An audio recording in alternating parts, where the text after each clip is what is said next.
महाशिवरात्रि। लोग कहते हैं यह शिव जी की शादी की सालगिरह है, लेकिन सच कहूं यह आधी अधूरी बात है। यह रात सिर्फ जश्न की नहीं बल्कि उस खौफनाक अंधेरे की गवाह है जब पूरी दुनिया खत्म होने की कगार पर थी। एक ही रात में 3 ऐसी घटनाएं घटी जिन्होंने ब्रह्मांड का नक्शा बदल दिया। जरा सोचिए, एक तरफ शादी की शहनाइयां थीं, तो दूसरी तरफ मौत का जहर, और तीसरी तरफ एक ऐसी आग थी जो ब्रह्मा और विष्णु का घमंड चकनाचूर कर रही थी। अगर आप यह वीडियो 16 फरवरी से पहले देख रहे हैं तो सावधान हो जाइए, क्योंकि आज हम शिवलिंग के प्रकट होने की वो कहानी सुनेंगे जिसे सुनकर आपके रोंगटे खड़े हो जाएंगे। कहानी पर आते हैं। एक बार ब्रह्मा जी और विष्णु जी में युद्ध छिड़ गया। दोनों लड़ रहे थे कि मैं महान हूँ। नहीं, मैं तुमसे ज्यादा महान हूँ।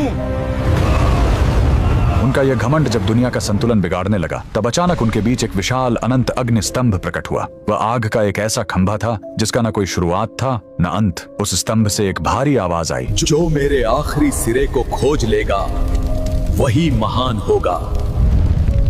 ब्रह्मा जी हंस बनकर ऊपर उड़े और विष्णु जी वराह बनकर नीचे गए। हजारों साल बीत गए, विष्णु जी को अंत नहीं मिला। उन्होंने अपनी हार मान ली, लेकिन ब्रह्मा जी ने वापस आकर झूठ बोला कि उन्हें अंत मिल गया है। उसी पल उस आग से काल भैरव प्रकट हुए और सजा के तौर पर उन्होंने ब्रह्मा जी का वो सिर काट दिया जिससे उन्होंने झूठ बोला था। उनका अहंकार टूट गया। चूंकि शिव जी आग के रूप में आए थे, वो बहुत गर्म थे। तब देवताओं ने उन्हें शांत करने के लिए उन पर जल और दूध चढ़ाया। यही वो पहला दिन था जब शिवलिंग पर रुद्राभिषेक की शुरुआत हुई। लेकिन कहानी यहीं खत्म नहीं होती। एक बार जब देवता श्रीहीन यानी कमजोर हो गए थे, तो अपनी शक्ति वापस पाने के लिए समुद्र मंथन हुआ। सबको उम्मीद थी अमृत की, लेकिन निकला क्या? हलाहल विष। पूरी दुनिया जलने लगी। तब फिर वही भोलेनाथ आगे आए। संसार को बचाने के लिए उन्होंने उस उबलते हुए जहर को पी लिया और अपने कंठ में रोक लिया। जहर की गर्मी से शिव जी का शरीर तपने लगा। उस जलन को शांत करने के लिए सभी देवताओं ने उन पर पूरी रात गंगा जल, दूध और बेलपत्र चढ़ाया। उन्हें नींद न आ जाए इसलिए पूरी रात देवताओं ने गीत गाए और जागरण किया।